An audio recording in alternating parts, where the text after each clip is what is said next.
Good morning, everyone. Nice to see you all. Can you hear me okay?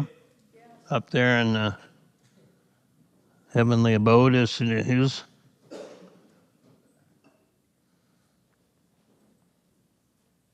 Beautiful day, isn't it? Oh boy, it's really sweet. So here at Temple Buddhist Center, we teach what we call Western Buddhism, which is ancient wisdom, 2,500 years old. Actually, it's older than that, but the teacher, Siddhartha Gautama, the Buddha, lived about 2,500 years ago.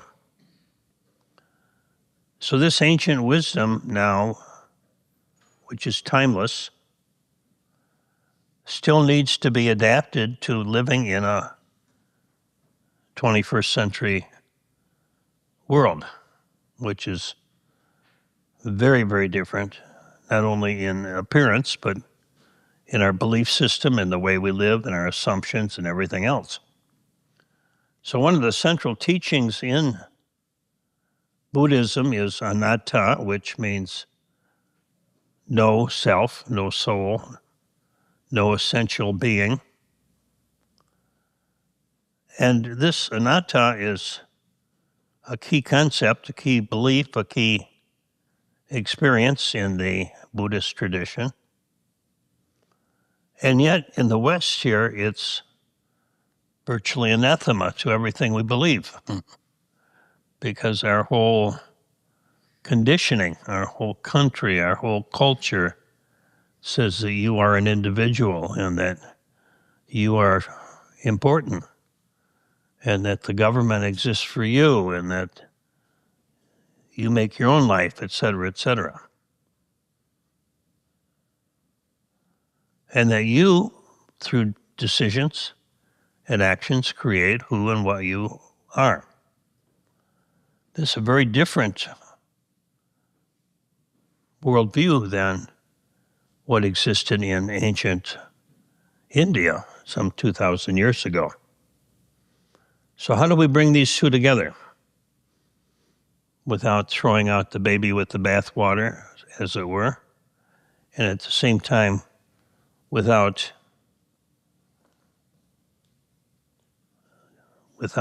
diminishing our ability to function in the world, in our jobs, our families, and so forth. So looking at this anatta, there's no self. In the West, our whole educational system, our system of ethics, our judicial system, our whole sense of right and wrong, morality, and so forth, is based upon this assumption that you are an individual and you have free will. Right? I mean, that's just a given in our culture.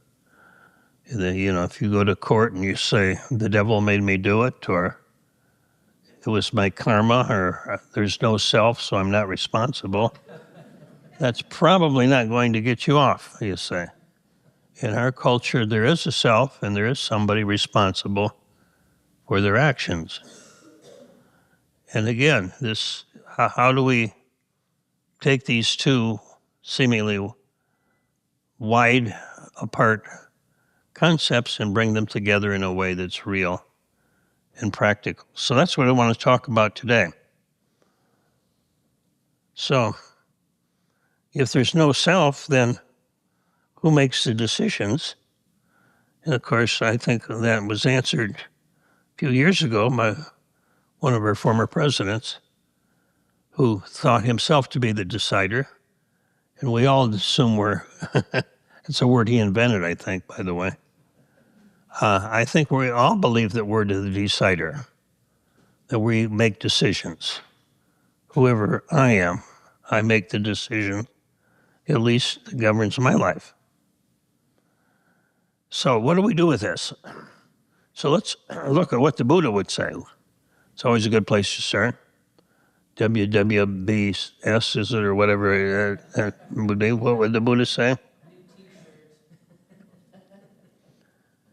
The Buddha often refuse to engage in speculative or metaphysical dialogues about things maybe like free will or life after death or that kind of stuff, reincarnation and such. He said, just do the practice. Don't worry about these other things because you've got a full-time job, and that is becoming free of suffering, doing your practice. That's the work. So maybe that's the answer. Maybe the answer to my question is don't worry about it. Just do your practice. On the other hand, it's pretty tough, isn't it, to bring these two worlds together because most of us need to have a cohesive framework in our mind. Otherwise, we've got this cognitive dissonance between how we live our life and what we believe is real, you see. So I'm thinking that because of the importance and the centrality of the sense of self and free will, that this is not just a speculative discussion. I mean, we're not talking about how many angels dance on the head of a pin. We're talking about something that impacts our lives every day and in virtually every way. So let's continue. A second characteristic of the Buddha's teachings is that he did not want anyone, he did not ask anyone to accept his teachings on blind faith. The whole essence of Buddhism is in the word experience. It's all about experiencing reality, not believing in it, not being told what it is, but experiencing it directly. So the whole teaching of anatta is not something one needs to take on as a signature of faith, but rather it's a recognition that go look for the self and see if you find it. And that's what the Buddha said. Do everything. Don't believe me.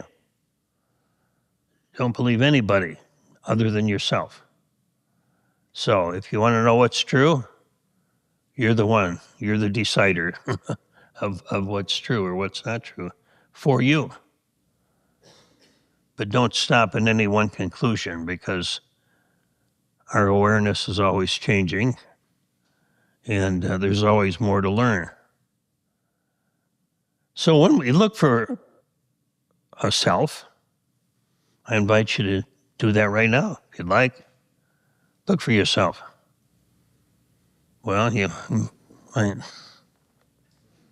sure we all got a body, of course.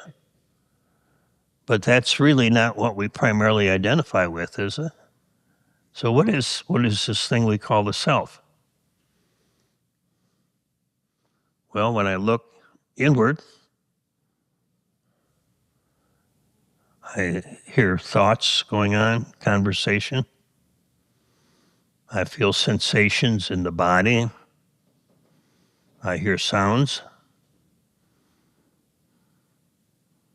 I feel some desire coming up, some wanting, seeing. But I don't experience the self. Maybe you do. I can't speak for you, but I don't. Maybe the self is the one that's looking. So let's look for the one that's looking. My eyeballs hurt when I do that. Okay? Because we never find the one that's looking. You know, it's like looking for your flashlight. You going through the house in a dark house with a flashlight saying, I lost my flashlight, where's it at? You'll never find it. Because the flashlight can shine light on anything potentially, but it can't shine light on itself. Just the nature of the way it is. Alan Watts used to say, trying to find yourself is like trying to bite your own teeth. I invite you to try that too. Not too hard, though. Not too. Be kind to yourself. So, we don't find the self in observation, or I haven't, and I haven't met anybody that has. We find accoutrements of the self, thinking, feeling, etc. But there's no selfing in that we can discover. So let's look at another direction. Let's look at neuroscience, brain science, see what it has to say. Modern science, brain science, provides insights into this dilemma of ours. fMRI studies, I think you all know what an MRI is. fMRI simply means that there's an MRI of the brain as we're thinking and wanting and seeing and so forth. So it's watching the brain as it works. So modern brain studies that reveal different regions of the brain correspond to different sensory experiences. So there's a part of the brain devoted to seeing, smelling, tasting, and so forth. There's a part of the brain related to different types of taste, different colors, different shapes, and so forth. So the researchers could look at what's firing up in the brain. They can basically tell you what you're thinking or feeling, you see.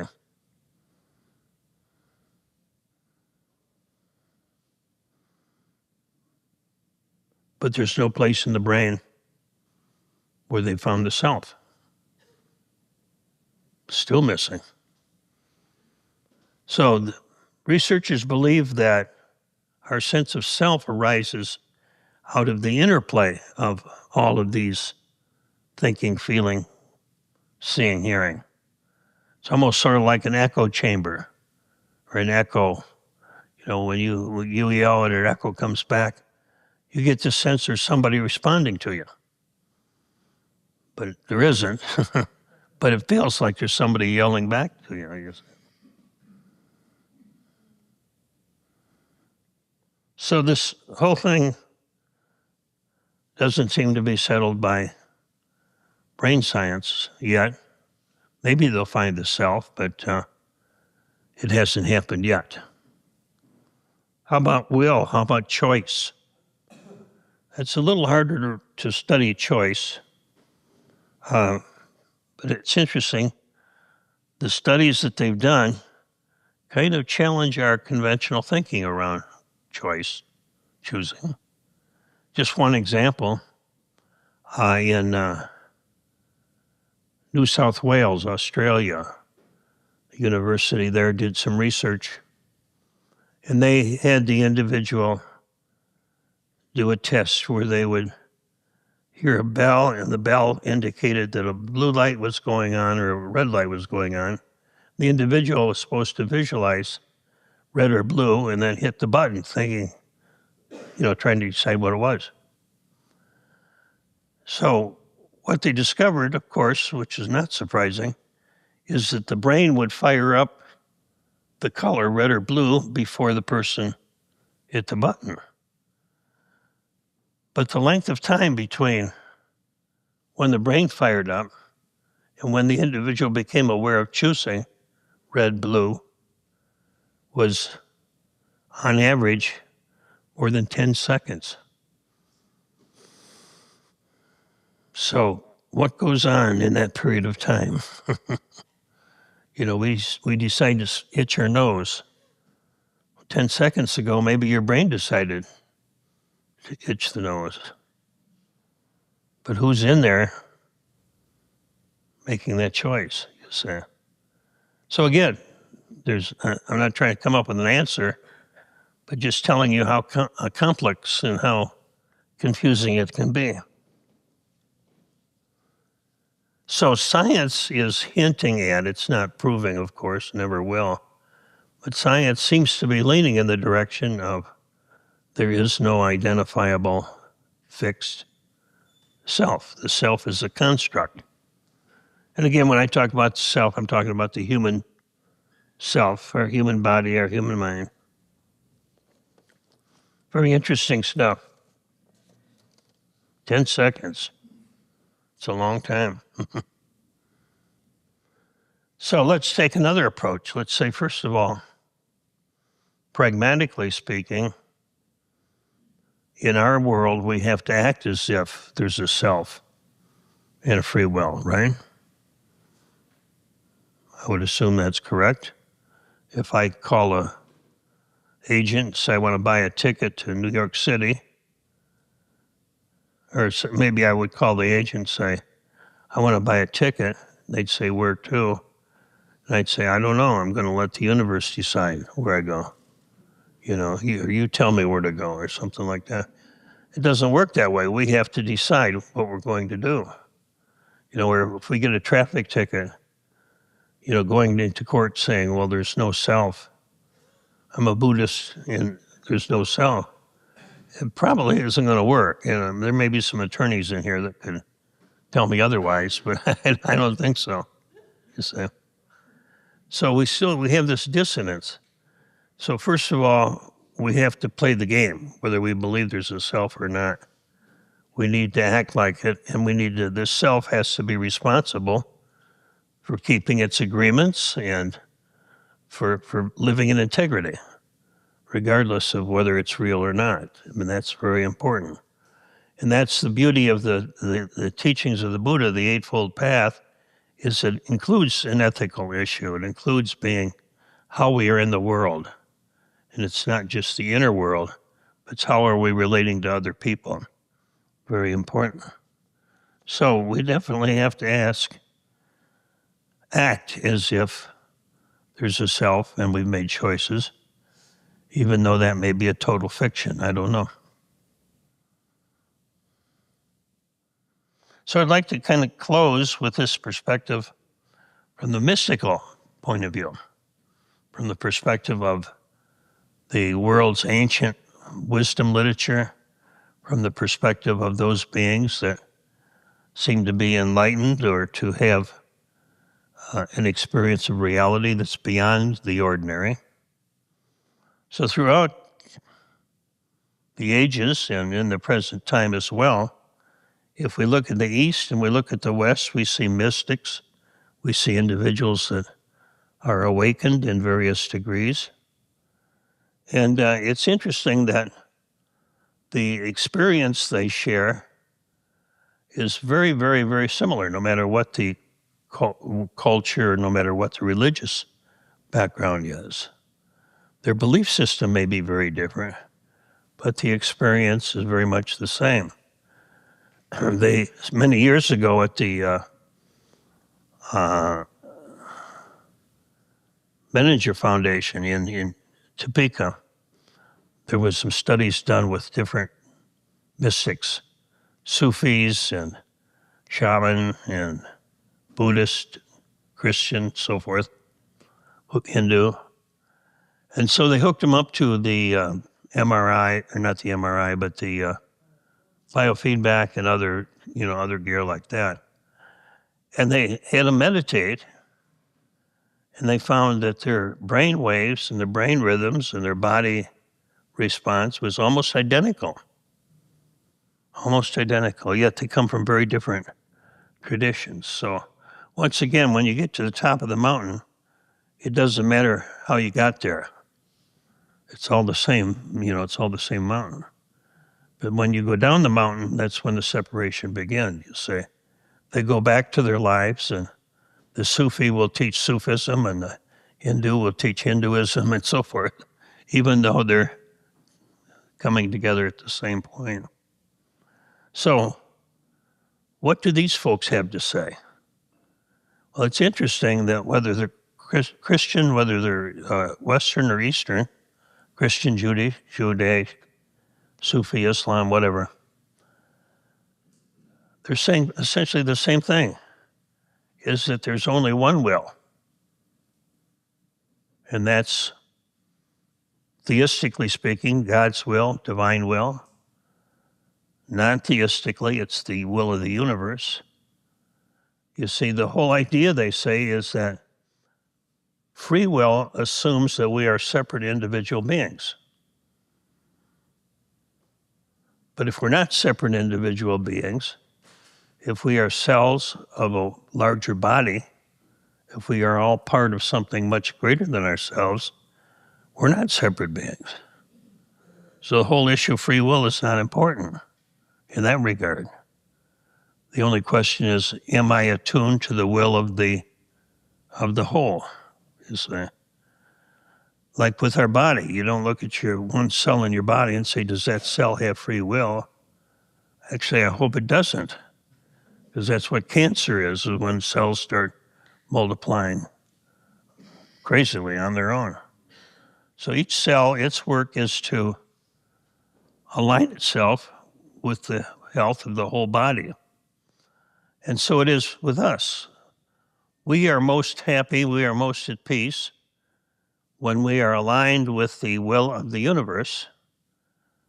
And that will for the universe is not the same as for each of us. We each have our own individual, unique expression. And at the same time, the intention behind that expression is always to serve the greater good. So that's really the crux right there. Is my will driven by the intention to serve the greater good, to serve the whole? Or is it more like a cancer cell that says, the hell with the greater good, I'm going to do what I want to do, you see? So that's how the mystics explain it, is that we do have free will only when we let go of what we think free will is. Because our precious free will and our precious individualism is based on the assumption that we are separate. And we are, physically, of course. We are separate in history, background, and so forth. But in reality, we're not. We're not. I mean, we're not even separate in bodies as far as that goes. We've been exchanging atoms with your neighbors, the person next to you, whether you like it or not. You're trading atoms with this person. Their body is part of your body right now. You're breathing it in, breathing it out, you see. So,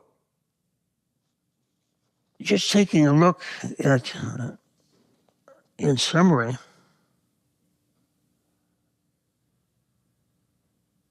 whether we speak theistically, which means we think in terms of a God, or we don't think in terms of a God, it doesn't really matter, because the whole idea is God is not a being, God is the ultimate wholeness of the universe, whatever name you call it. When we surrender to that, that's when free will really kicks in. When I say, not my will, but thine be done, I'm really saying, let my will lead me to a place of peace, joy, and happiness. And to the extent that I want what I want, whether I like it or not, that's leading me to more suffering in the long run, you see. So that's why so often we begin and close our prayer time, our meditation, our teachings with the prayer for the welfare of all beings. May all that I do be for the welfare of all beings everywhere, you see. So we're not even trying to awaken ourselves as much as we are trying to awaken to serve all humanity. So one of my friends that practices Zen tells me one time he had a wonderful satori. He was so happy of just oneness and bliss and all this. And he ran in and told his teacher, and the teacher smiled and he says, "Oh, that's great." And he said, "But I hope you did this. I hope you use this experience for the benefit of all beings everywhere, and not take it on as an ego experience, you see." And so that's what we keep coming back to again and again. So I want to close with this quote from Kalu Rinpoche. Kalu Rinpoche was a beautiful Tibetan master, very wise. I'll close with his quote. He says, "You live in illusion and the appearance of things. You live in illusion and the appearance of things. There is a reality. You are that reality. Knowing this, you are nothing. Being nothing, you are everything. That is all there is. For the benefit of all beings everywhere. Thank you for your practice.